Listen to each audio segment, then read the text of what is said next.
श्री यमुना जी क्या हैं? प्रिया और लाल के हृदय से बहने वाला प्रेम का प्रवाह है। ये जल नहीं है, ये वारी नहीं है, ये प्रेम राशि है। इसीलिए केवल दर्शन करने मात्र से भी हृदय में भाव का उद्दीपन होता है। और जिसको प्रतीति हो जाए इनकी कृपा से, और जिसको ये अपने तट पे आश्रय दे दें, फिर उसके हृदय के आनंद का तो कहना क्या। तो जिसको आशा हो, जिसको अभिलाषा हो गई हो वृंदावनेश्वरी के श्री चरणों का कैंकर्य प्राप्त करने की, तो उसके लिए सबसे पहली बात, ये सबसे प्रथम चरण है श्री यमुना रस रानी में मज्जन। ये सर्वप्रथम भाव है, सर्वप्रथम कर्तव्य है, ये उपासना का प्रथम चरण है। इनकी आशा, इनकी अभिलाषा, इनके तट का वास, इनके तट का सेवन। सर्वकाल सर्वतो भावेन, श्री स्वामिनी जी के श्री चरणारविंद को ही अपना सर्वस्व जानने, मानने, ध्याने वाले श्री महाप्रभु जी जब सबसे पहला प्रणाम करते हैं तो श्री वृंदावन धाम को करते हैं कि प्रथम यथामति प्रणव श्री वृंदावन अति रम्य, श्री राधिका कृपा बिनु सबके मनन अगम्य। श्री यमुनाष्टक का आरंभ महाप्रभु ने किया ब्रजाधिराज नंदना। श्याम सुंदर को रसघन मोहन मूर्ति को संबोधित करने के लिए कोई और संबोधन भी हो सकता था, पर महाप्रभु ने ब्रज शब्द से, ब्रजाधिराज शब्द से इस यमुनाष्टक का आरंभ किया। और इस प्रकार अप्रत्यक्ष रूप से महाप्रभु ने यहां भी सर्वप्रथम प्रणाम जो किया श्रीधाम वृंदावन को ही किया है। क्योंकि लोकन को लोक मैंने एक ब्रिज लोक देखो, और ब्रिज को हूं तत्व श्री वृंदावन धाम है। यहीं से इस उपासना का आरंभ है। ठीक इसी प्रकार इस रस देश में, इस रस क्षेत्र में प्रवेश करने के लिए भी जीव को सबसे पहले मज्जन करना है। किसमें मज्जन करना है? कुदेहज मलम कय्याम निर्मल है। महाप्रभु सुधा निधि में कहते कि कब ऐसा दिन आए स्वामिनी जब जो श्री यमुना जी की जलधार आपके श्री अंग पर लगी केसर और कस्तूरी की गंध का, अनुलेप का वहन करती है, उसमें मैं स्नान करूं और आध्यात्मिक, आदिदैविक और आदि भौतिक तीनों प्रकार के तापों, पापों, शापों से मुक्त होकर वो भाव देह प्राप्त करूं जिससे आपकी सेवा में उपस्थित होने का, जिससे आपके कैंकर्य में, आपके दास्योत्सव में, आपके भावोत्सव में सम्मिलित होने का मुझे अवसर मिले। तो जिस प्रकार स्थूल देह से सेवा में प्रवेश पाने के लिए सबसे प्रथम आवश्यक है मज्जन, ठीक उसी प्रकार जिसको भाव देश में, जिसको अंतरंग में प्रवेश करना है, जिसको अंतर में अपने अन्यान्य भावों का परित्याग करते हुए केवल श्री वृषभानुनंदिनी के श्री चरणारविंद की कोई सरस चमत्कारिणी जो भक्ति है उस पर अपने मन चित्त की वृत्तियों को एकाग्र करना है, तो इस अंतरंग देश में प्रवेश पाने के लिए सबसे पहले मज्जन आवश्यक है। मज्जन अर्थात भाव से श्री यमुना रसरानी का आश्रय, इनके कूल का आश्रय, इनका आधार। बिना श्री यमुना जी की कृपा के, बिना कलिंद नंदिनी की कृपा के मन चित्त की भूमि ही तैयार नहीं होती। क्योंकि मैंने जितना रसिक जनों की कृपा से, जितना रसिक जनों की वाणी का मुझे आश्रय मिला, मैंने देखा कि अनुभव करता हूं कि महाप्रभु सर्वस्व सर्वतो भावेन श्री प्रिया जी के चरणों में समर्पित होते हुए भी जहां जहां उन्होंने पुकारा है वहां वहां वो श्री यमुना जी का स्मरण करना नहीं भूले हैं। श्री महाप्रभु ने अपनी स्वामिनी का भी निर्देश किया है। जब महाप्रभु ने अपनी प्राणाराध्या का संकेत किया है तो कौन सी श्री राधा? कालिंदी तटकुंजे। श्री कृष्णचंद्र महाप्रभु सुधा निधि में कहते हैं, स्वामिनी आपके श्री चरणारविंद का जो रस है उसका कोट्यांशांश, उससे ये त्रिभुवन रसान्वित हो रहा है। ये जो त्रिभुवन को जो निर्मल कर रहा है, ये प्रिया और लाल का जो ये यश, इसको हृदय में धारण करने के लिए और इसी भाव को अपना सर्वस्व उत्सर्ग कर देने के लिए, सर्वस्व न्यौछावर कर देने के लिए जो गति मति रति है वो श्री यमुना जी की कृपा से प्राप्त होती है। लेकिन एक बात आप लोग निश्चित जान लें कि इस रस रीति को हृदय में धारण करने का, जैसा मैंने अभी कहा ना कि प्रथम ही मज्जन कीजिए, बाकी सब क्रिया उसके बाद है। सबसे पहले इस कूल का आपको आश्रय लेना होगा। तभी श्री महाप्रभु ने कहा कि हे स्वामिनी, आपके श्री चरणारविंद रस की सीमा है और आपके श्री चरणारविंद की भक्ति पराभक्ति है। तो इस रस की सीव पराभक्ति को देने वाली, प्रदान करने वाली इस भाव की साधिका श्री यमुना जी हैं। और महाप्रभु आरंभ करते हैं, कैसी श्री यमुना जी और कैसा श्री यमुना जी का जल, जो श्याम सुंदर और प्रिया जी के श्री अंगराग का वहन करता है।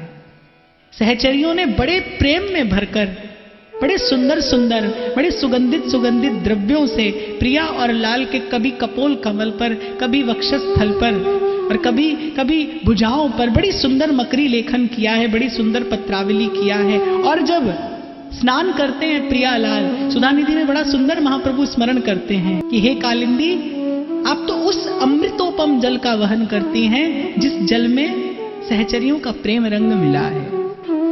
जल का स्नान देह के मल को दूर करता है, देह के विकार को दूर करता है। क्या होता है, बहुत मैला तन हो तो आपको भोजन प्रिय नहीं लगेगा, आप बहुत अच्छे से निद्रा नहीं ले पाएंगे।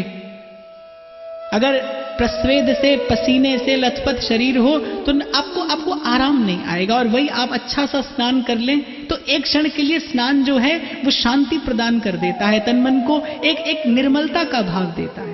ठीक ऐसे ही श्री यमुना जी का जो स्नान है वो केवल देह के मल को दूर नहीं करता, आध्यात्मिक, आदिदैविक और आदि भौतिक ये त्रिताप को नष्ट करता है।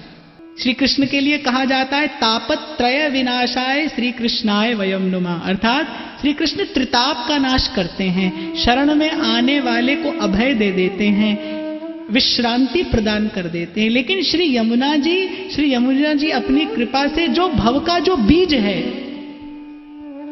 बोले उसी को ही नष्ट कर देती हैं। अर्थात पाप जो है वो समूल नष्ट हो जाता है, अर्थात उसके पुनः प्रकट होने की, उसके पुनः जीवन में आने की संभावना ही नहीं रहती।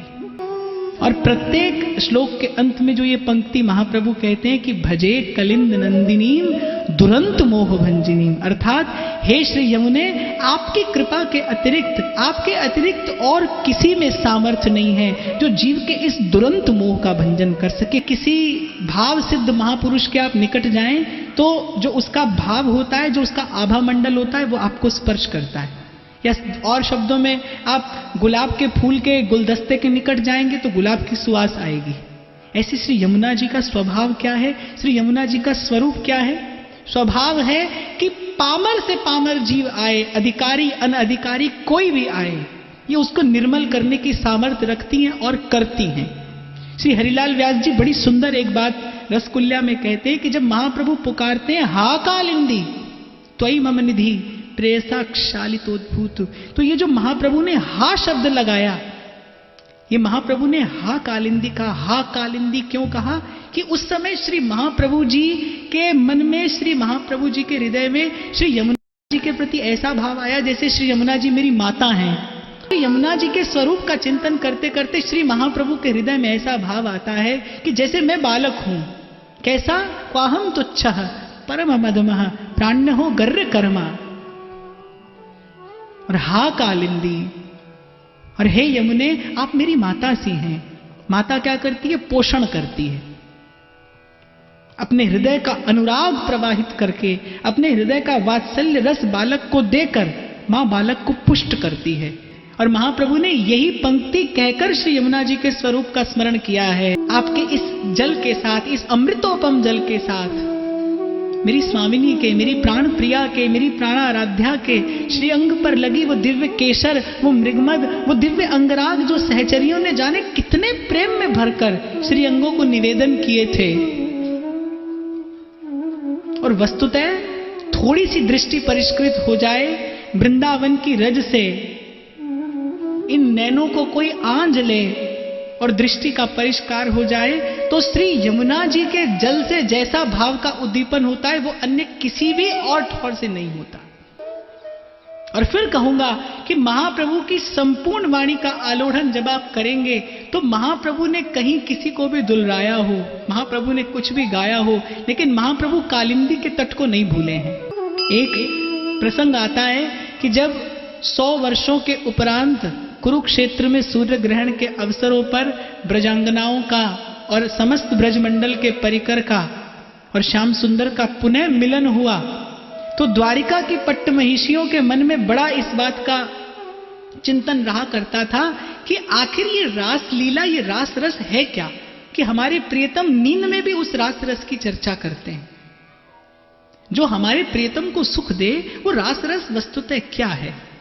तो द्वारिकाधीश के चरणों में निवेदन किया गया कि अब तो रासेश्वरी स्वयं यहां विराजमान है, आपका समस्त परिकर है, क्यों ना यहीं पर हमको भी उस रास रस का आस्वादन कराने की कृपा हो जाए। तो श्री ठाकुर जी ने कहा कि भैया रास की अधिष्ठात्री तो श्री स्वामिनी जी हैं, उन्हीं की कृपा से ये रस प्रकट होता है, उन्हीं की कृपा से अनुग्रह से किसी को इस रस में, इस भाव में प्रवेश मिलता है, तो उन्हीं से निवेदन किया जाए। और हमारी स्वामिनी जी तो मृदुता, दयालुता, कृपालुता की राशि हैं। सहज स्वीकृति श्री प्रिया जी ने दे दी, रास मंडल की रचना हो गई, रास को आरंभ करने का समय आ गया, लेकिन रास का आरंभ नहीं हुआ। क्यों? क्योंकि श्री प्रिया जी ने श्री ठाकुर जी से कहा, प्यारे यहां तुम हो, यहां मैं हूं, सब मंडल है, सब परिकर है, पर यहां श्री जमुना जी ना है, यहां वृंदावन ना है, यहां वृंदावन के कल्प तरु की छाह ना है। सो मेरे मन में, मेरे चित्त में भाव को उद्दीपन ही ना है रो। इस भाव में प्रवेश करने का प्रथम चरण श्री यमुना रसरानी की कृपा है। ये श्री यमुना जी का एक अतुलित सामर्थ्य है। ऐसा कहा जाता है, शास्त्र में भी वर्णन मिलता है कि श्री यमुना जी का जो जल है, यमुना जी सप्त सिंधु भेदिनी है। जहां श्री यमुना जी की गम है वहां किसी की गम नहीं। जिस प्रकार श्री गंगा तट का सेवन करने के वाले के हृदय में सहज ही संसार के विषयों से विरति होने लगती है, ऐसा अनुभवी जनों का मत है। आप गंगा तट का लंबे काल तक सेवन करें तो सहज में ही संसार से वैराग्य होने लगेगा। ये श्री गंगा जी का प्रसाद है, उनकी महिमा है। और आप श्री यमुना जी के तट का सेवन करें तो संसार से वैराग्य हो नहीं हो, लेकिन श्री ठाकुर जी के चरणों में अनुराग होने लगेगा। इन श्री यमुना जी के सतत सेवन के परिणाम स्वरूप क्या मिलेगा? मन जो है वो प्रेम युक्त होकर वृंदावन का सेवन करने लगेगा। मन चित्त की जो वृत्ति है वो निर्मल हो जाएगी। जैसे स्नान करने से तन निर्मल होता है, ऐसे इन श्री यमुना जी का जो सेवन है, भाव से इनका स्मरण है, इनका चिंतन है, इनका दर्शन है, इनका आचमन है, इनके कूल पे बैठकर भजन है, वो मन चित्त की वृत्ति को निर्मल कर देगा। सर्वथा निर्मल, निर्मल अर्थात निष्काम। और ये अपनी शरण में आने वालों के पापों का गंजन कर देती हैं। और केवल पापों का ही गंजन नहीं करती, उस दुरंत मोह का भी भंजन करती हैं जिसको जीव मोह करके जानता ही नहीं। तो जो रस की सीम श्री राधा है, उनके श्री चरणारविंद की भक्ति का दान करती हैं। ये श्री यमुना जी का स्वरूप है, क्योंकि इनकी जल धाराओं में, इनकी जल लहरियों में कल्लोल करता हुआ प्रिया जी के श्री अंग पर लगा अंगराग रूपी उच्छिष्टामृत स्नान करने वाले को, स्पर्श करने वाले को, आचमन करने वाले को, सेवन करने वाले को सहज में ही प्राप्त हो जाता है। ये श्री यमुना जी का स्वरूप है। और स्वरूचिशाति शोभिता कृतांजनाधिरंजना, और सर्वथा समस्त प्रकार के पापों का नाश करके जीव के उस दुरंत मोह का भंजन करती हैं जिसको जीव जानता भी नहीं।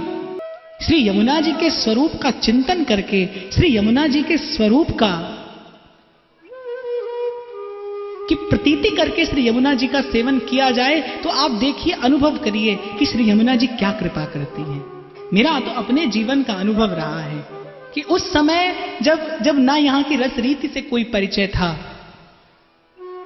जब ना बहुत अधिक रसिकों की वाणियां थी चिंतन करने के लिए, मनन करने के लिए, केवल एक श्री हरिवंश नाम का आश्रय था। और जब कोई भजन के मार्ग में प्रवृत्त होता है तो दैहिक और मानसिक भांति भांति के द्वंद्व आते हैं। मैं तो वो समय स्मरण करता हूं कि उस समय श्री यमुना जी ने भजन के मार्ग की एक एक बाधा को दूर किया। यही श्री यमुना जी का पोषण है कि शरण में आए जीव को पहले पात्रता प्रदान करती हैं। प्रेम का ऐसा प्रवाह श्री यमुना जी प्रदान करती हैं, ऐसा अद्भुत न संभालने योग्य वो प्रसाद देती हैं श्री यमुना जी। समस्त कल्मशों को दूर करने के लिए ये प्रवाह तीव्र है। जैसे हमारे बड़े बाबा सुनाते थे, हमारे राधा वल्लभ जी के मंदिर में सेवा करते थे बाबा, यमुना जी से उनकी बड़ी प्रीति थी। कैसी भी शरीर की स्थिति हो, लेकिन दोनों काल श्री यमुना जी का सेवन करना नहीं भूलते थे। राधा वल्लभ लाल की किनका प्रसादी श्री यमुना जी को देना नहीं भूलते थे। बड़े शूरवीर थे, क्षत्रिय थे पूर्वाश्रम में। एक बार संध्या काल श्री यमुना जी का स्नान करते करते मगरमच्छ ने पैर पकड़ लिया। शूरवीर तो थे ही, लड़े और मगरमच्छ को बाहर ले आए। और केवल बाहर लाकर संतोष नहीं हुआ, पूंछ पकड़ी और सब गली बाजार में घुमाते श्री राधा वल्लभ जी के मंदिर तक ले आए। श्री गोसाई जी से किनका और प्रसाद लिया और मगरमच्छ के मुख में डाल दिया। अब बाबा जी लोगों ने पूछा, अरे बाबा आज जी कौन सा बवाल ले आयो मंदिर में? बोले, अरे भैया कैसों जीव है, पर यानी संत को पैर पकड़ो है, या को कल्याण होना चाहिए। किसी भी भाव से, किसी भी स्थिति में क्या किया है? बोले मेरा पांव ही तो पकड़ा है, तो इसका कल्याण होना चाहिए। श्री जी का किनका प्रसाद और राधा वल्लभ लाल का दुर्लभ दर्शन तो इसे होना ही चाहिए। जो बात महाप्रभु श्री सुधानिधि में कह रहे हैं कि इयम सा कालिंदी विकसित नवेंदीवर रुचि सदा मंदीभूतम हृदय में ही संदीपयतु में, कि जब मन मंद पड़ जाए, शिथिल हो जाए, भाव का उद्दीपन न होता हो। बहुत बार जीवन में ऐसा समय आता है। श्री ध्रुवदास जी कह रहे हैं, कबहू तो थोरो भजन कबहू होत प्रसाद, भजनी ऐसो चाहिए छूटे न मन की चाह। भजन लगे ना थोड़ा हो रहा है, लगे कि भाव उद्दीप्त नहीं होता, लगे भाव का प्रवाह मंद पड़ गया है, तो इसी यमुना जी के कूल पर आ जाना। श्री चतुरासी जी का कोई पद श्री यमुना जी को निवेदन कर देना, तत्काल इनकी कृपा होगी, क्योंकि ये कृपा स्वरूपिणी हैं, विशुद्ध और उज्जवल भक्ति के भाव को उद्दीप्त करने वाली हैं, कराने वाली हैं, प्रदान करने वाली हैं। तो इस प्रकार जब कभी अचानक भाव मंद पड़ने लगे, कारण समझ में न आए, तो अन्य सब आश्रय छोड़कर इनके तट का आश्रय लेना। ये भाव को पुनः उद्दीप्त कराती हैं। जब इनके प्रवाह का दर्शन करना, तो भाव लाने का मन में प्रयास करना कि ये प्रवाह किसी और मूल का प्रसाद नहीं, ये प्रवाह वहां से आया है, ये प्रवाह उनके हृदय से आया है, जो निज जनों के लिए परम उदार और वात्सल्य की सीमा है। और वैसे तो जो रसोपासक है, उसको श्री यमुना जी का दर्शन ही आनंदित कर देता है। इस तट का सेवन ही मन में भाव उद्दीप्त करा देता है। किसी प्रार्थना या प्रयास की आवश्यकता नहीं होती, क्योंकि भाव को उद्दीप्त कर देना, अपने तीव्र वेग में, अपने तीव्र प्रवाह में समस्त बाधाओं का, समस्त विकृतियों का नाश कर देना, ये श्री यमुना जी का स्वरूप भी है, ये श्री यमुना जी का स्वभाव भी है। और भक्ति का भाव भी प्रदान करती हैं, तो कैसा? जो विशुद्ध है। इस तट का दर्शन करते ही, इस तट का स्मरण होते ही श्री आचार्य चरण के हृदय में वो सब भाव, वो सब केलियां, वो सब लीलाएं पुनः स्मरण में आने लगती है कि आहा, श्री यमुना जी आपने इस कूल पर, इस तट पर हमको क्या क्या सुख प्रदान किया है। श्री यमुना जी के इस कूल पर आप किंचित कुछ काल भजन करके देखिए, श्री प्रिया और लाल के श्री चरणों के अनुराग के अतिरिक्त और कोई भाव यहां पर सिद्ध हो ही नहीं सकता। ऐसा नहीं है कि कोई अन्य भाव लेकर आएगा, कोई संसार की कोई सकामता या विषमता लेकर आएगा तो श्री यमुना जी उसका तिरस्कार कर देती हैं, या वो यहां से निष्कासित कर दिया जाता है। ऐसा कदापि नहीं है। इसीलिए तो महाप्रभु कहते हैं कि आप कृपा स्वरूपिणी हैं, कृताम जनादि गंजनाम दीन पालिताम, कि जो मूढ़ बुद्धि, जो अज्ञ इस वृंदावन में, श्री ध्रुवदास जी कह रहे हैं ना, पाए रतन चीन्हो नहीं और दीनों करते डार। ये माया श्री कृष्ण की, मोयो सब संसार, जीव अज्ञ है, दुर्बल है, नहीं जानता।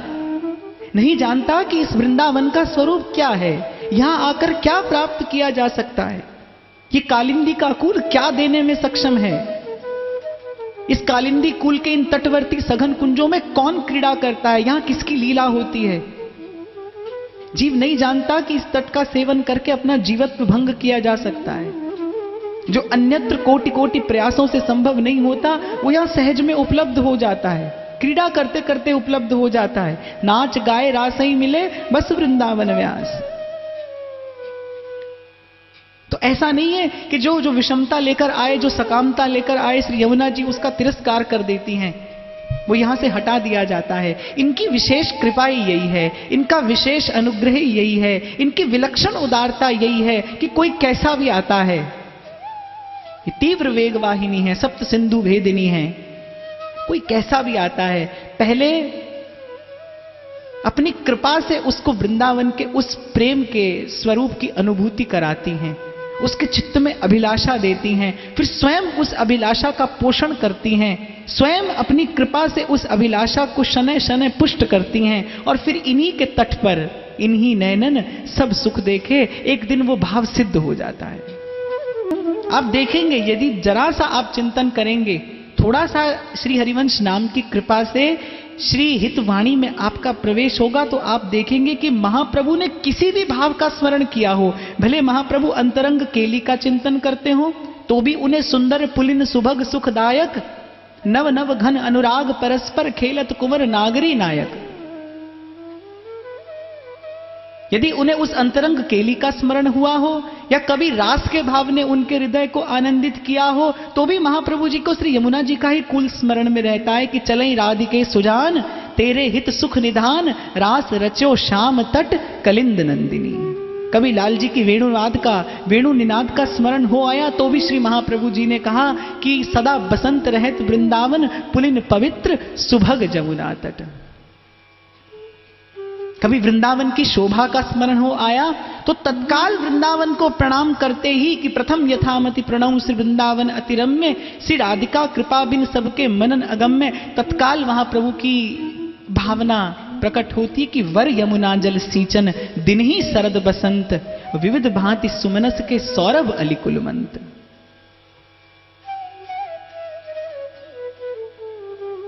हे कृपा स्वरूपिणी, आपने हमको, हम अनधिकारियों को किंचित भी अधिकार ना होते हुए जाने कैसे कैसे सुख प्रदान कर दिए। आपने किन किन लीलाओं का दर्शन हमें करा दिया कि आप ही के इस कूल पर मैंने अनंग जीवन दाता स्वामिनी के श्री अंगों का दर्शन किया है। प्रिया और लाल की वो अद्भुत केली कि प्रिया जी यमुना जी के किसी निर्जन घाट पर स्नान करने के लिए पधारी है, श्री लाल जी को संग में आने की आज्ञा नहीं है, और निकट के किसी कदम्ब वृक्ष की डाल पर बैठे लताओं की ओट से श्री लाल जी प्रिया जी के रूप रस का पान कर रहे हैं। ऐसी ऐसी दिव्य दिव्य मधुर मधुर लीलाएं ये आपकी कृपा से ही तो हमें प्रदान हुई, आपकी कृपा से ही तो हमने उनका आस्वादन किया है। इस रस रीति के चिंतन का अधिकार, इस रस रीति के चिंतन की योग्यता नहीं, तो जब इस रस की बात आती है तो रसिक जनों ने कहा कि पिए प्यारी को प्रेम रस सकई तो मन में राख। और श्री हरिलाल व्यास जी महाराज तो रसकुल्या में एक ठौर पर कहें कि ये अपने मन से भी छुपा के रखने की वस्तु है, इसको अपने मन के सन्मुख भी प्रकट नहीं करना चाहिए। ये इन्हीं का आश्रय ही तो है कि जिसको कदापि वाणी स्पर्श नहीं कर सकती, जिसको कभी चिंतन छू नहीं सकता, वो इन्हीं की कृपा का आश्रय और आधार पाकर यहां अस्मदादि साधारण जीवों के आस्वादन के लिए वो भाव, वो रस प्रकट हो जाता है। यदि कभी रास विहारी विहारिणी जी के मन में रास की इच्छा होती है, उस उद्दाम नृत्य की और उस उद्दाम नृत्य और संगीत के माध्यम से अंतर के उस परम अंतरंग रस को प्रकट करने की इच्छा होती है, तो भी प्रिया और लाल को श्री यमुना जी का ही तट स्मरण में आता है। अति कल मधुर महामोहन धुनि उपजत हंस सुता के कूल हो। श्री लाल जी को यदि वेणुनाद करना है तो बेनु माई बाजे वंशी वट सदा बसंत रहत वृंदावन पुलिन पवित्र सुभग जमुना तट। वो अति कल मधुर महामोहन धुनि, वो आप ही के इस कुल पर ही तो उत्पन्न होती है।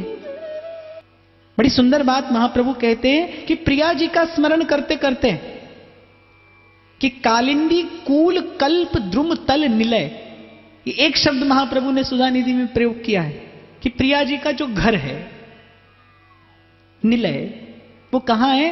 कालिंदी के कूल और कल्प तरुओं की एक कुंज है। कालिंदी कूल कल्प द्रुम तल निलय प्रोल्लसत केलिकंदा, और उसी कल्प लता की जो कुंज है, उसी कुंज रूपी भवन में मेरी स्वामिनी निवास करती है।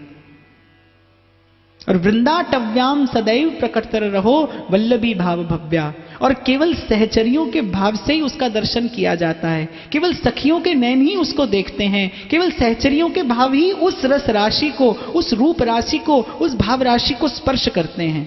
लेकिन वो इतनी कृपालु हैं, वो इतनी दयालु हैं कि भक्तों के हृदय में, भक्तानाम हृत सरोजे, भक्तों के हृदय कमल में वो अपने श्री चरणारविंद का स्थापन करती हैं। और फिर उन श्री चरणारविंदों से क्या रस निर्झर होता है? श्री राधे तत्पदाब्जात स्रवती निरवधि प्रेम पीयूष कोटि, कोई विशुद्ध और अद्भुत रस है। और वही विशुद्ध और अद्भुत रस श्री यमुना जी की जल राशि के रूप में भी प्रवाहित है। इसीलिए मैं अभी आपको निवेदन कर रहा था कि महाप्रभु भले अंतरंग लीला का चिंतन करते हो, प्रिया जी के स्वरूप का चिंतन करते हो, प्रिया और लाल की किसी केली का चिंतन करते हो, रास का चित्रण करते हो, महाप्रभु कहीं भी कालिंदी के कुल को नहीं भूले हैं। इसी कलिंद सुता हंसजा के तट पर आचार्य चरण स्तुति करते करते भाव विह्वल हो जाते हैं कि हे श्री यमुने, आपने हमसे अनधिकारियों को, दीनों को, हीनों को कैसे कैसे सुंदर सुंदर सुख प्रदान किए हैं, विशुद्ध भक्ति का ये भाव प्रदान किया है, ये उज्जवल रस जिसको आप दिन रात सतत प्रवाहित करती हैं, हम जैसे जीवों को, अस्मद आदि कलुषित जीवों को, गर्हित कर्मा जीवों को इसका पान कराती हैं। भजे कलिंद नंदिनी दुरंत भंजिनी। इसीलिए महाप्रभु पुनः पुनः विचित्र रत्नों से आबद्ध, विचित्र भाव रत्नों से आबद्ध इस कालिंदी के तट का जब सेवन करते हैं तो विभोर हो जाते हैं, पुलकित हो जाते हैं, विह्वल हो जाते हैं। श्री कालिंदी की स्तुति करते करते थकते नहीं, बार बार कहते हैं भजे कलिंद नंदिनी दुरंत मोह भंजिनी। हमको सर्व भांति सर्व प्रकार आपने ही तो इस रस के, इस लीला रस के योग्य बनाया है, हमारा पोषण किया है। प्रणाम करते हैं, झुक जाता है मन श्रद्धा से, भाव से कालिंदी के चरणों में। सुरेंद्र वृंद वंदिता रसादधिष्ठते वने सदोपलब्ध माधवाद भूतैक सदृशोन्मदा। ये रसिक जनों के अंतर में प्रकट हुआ मर्म है। इसकी व्याख्या आपको किसी पुस्तक में पढ़ने को नहीं मिलेगी कि माधव के सदृश आपने रसपान किया है। अतीव विह्वलामिव चलत तरंग दुर्लता, और यही आपकी विह्वलता का कारण है। और जब महाप्रभु कहते हैं दुर्लताम, लताओं के समान ये अपनी दो भुजाएं उठा उठाकर आप हम जैसे अधम पामर जीवों का कल्याण करती हैं, हमारा पुरुषार्थ सिद्ध करती हैं। आपके श्री चरणों में त्रिकाल प्रणत न हो तो क्या करूं। केवल ऐसा नहीं कि केवल श्याम सुंदर को ही आपने रस प्रदान किया हो, श्याम सुंदर नहीं, आपके तट पर मग्न नयन होकर और उन रूप और रस की राशि, उन रूप की सीमा, वो शुद्ध प्रेम की विलास की वैभव की निधि, वो कैशोर शोभा की वो निधि, केवल ऐसा नहीं कि उसका दर्शन आपने श्याम सुंदर को ही कराया हो। अगर कभी प्रियतम के संग गलवैया दिए प्रिया ने रास रस वर्षाया है और समस्त सहचरियों को उस रास के रस में निमज्जन कराया है, तो वो रास रस भी तो आप ही के तट पर प्रकट हुआ है, प्रादुर्भूत हुआ है, स्फुरित हुआ है। प्रिया और प्रियतम आपके इस तट का ही तो सेवन करते हैं। सहचरियां रास रस का उद्दीपन कराने के लिए आपके तट पर ही तो स्वामिनी को लेकर आती हैं कि चलई राधिके सुजान, तेरे हित सुख निधान, रास रचो श्याम तट कलिंद नंदिनी। प्रिया जी के श्री चरणारविंद की तरह ही महाप्रभु की संपूर्ण और सर्वाधिक ममता श्री यमुना जी में है। महाप्रभु अगर वेणुनाद का स्मरण करते हैं तो कहते हैं वेणु माई बाजे बंशीवट, सदा बसंत रहत वृंदावन पुलिन पवित्र, सुभग यमुना तट। महाप्रभु को रास का स्मरण आता है तो आज बननी को रास बनायो, पुलिन पवित्र सुभग यमुना तट, मोहन वेणु बजायो। अगर महाप्रभु को स्वामिनी के उन श्री अंगों का स्मरण आता है तो कालिंदी के तट पर आता है। और महाप्रभु तो कहते हैं कि वो रस की निधान, वो रस की सारभूता, वो विमलतम संपत्ति कहाँ रहती है, उसका घर कहाँ है। वो रस की निधान, वो विमल सार संपत्ति, वो प्रीति की मूर्ति श्री राधा कहाँ रहती हैं, उनका घर कहाँ है। बोले कालिंदी के कूल पे, कल्प द्रुम तल निलय, और कल्प वृक्ष के नीचे किसी सघन कुंज में। महाप्रभु ने कहा कि मैंने जान लिया। हित अली के रूप में श्री कालिंदी से हित सजनी कहती हैं कि मैं जानती हूं कि हे यमुने, तुम्हारी इस अति विव्वलता का, इस प्रेम जनित आकुलता व्याकुलता का क्या कारण है। क्यों ना हो ये व्याकुलता, क्यों ना हो ऐसी विव्वलता। तुमने तो श्याम सुंदर के जैसा रसपान किया है, इसीलिए उद्धव के सदृश ही आप भी उन्मद रहती हैं, प्रिया जी के इस प्रेम रस में मत्त रहती हैं। जैसे श्याम सुंदर मत्त हैं, ऐसे ही श्री यमुना जी भी मत्त हैं। या ऐसा समझ लो कि जिस प्रकार के रसिक श्याम सुंदर हैं, वैसे ही रसिक श्री यमुना जी हैं। इसीलिए परेश वर्ण रूपिणी हैं, इसीलिए श्री श्याम सुंदर के जैसा वर्ण यमुना जी ने धारण किया है। श्री ठाकुर जी का श्रीअंग इंद्र नील मणि श्याम मनोहर, और वैसा ही जो वर्ण है वो श्री यमुना जी का है। बड़ा सुंदर शब्द महाप्रभु प्रयोग करते हैं, भवाब्धि बीजदाहिनी, अर्थात भव की जो ज्वाला है, जो भव की ज्वालाओं को उत्पन्न करने वाली कामना है, श्री यमुना जी उस बीज को ही नष्ट कर देती हैं। अंकुर नष्ट होगा तो कभी ना कभी पुनः फलीभूत हो सकता है, पुनः अंकुरित हो सकता है, पर श्री यमुना जी तो बीज का ही नाश कर देती हैं। भजे कलिंद नंदिनी दुरंतमोह भंजिनी, कृपा स्वरूपिणी है और परेश वर्ण रूपिणी है। श्री श्याम सुंदर जैसी नवनील नील नीरद कांति श्री यमुना जी की है। क्यों? क्योंकि उन्हीं के जैसा रस आप पान करती हैं। या प्रिया जी अपने हृदय का वो जो महाश्रृंगार रस है, वो जो परमोज्वल रस है, वो जो विशुद्धतम रस है, वो क्या तो श्याम सुंदर को पान कराती हैं या कृपा करके आप उसका पान करती हैं। इसीलिए आपकी ये व्याकुलता मैं समझती हूं, और आपकी इसी व्याकुलता का, आपकी इसी प्रेम जन्य रस जन्य विव्वलता का मैं आनंद लेती हूं, इसीलिए आपका भजन करती हूं। भजे कलिंद नंदिनी दुरंत मोह भंजिनी।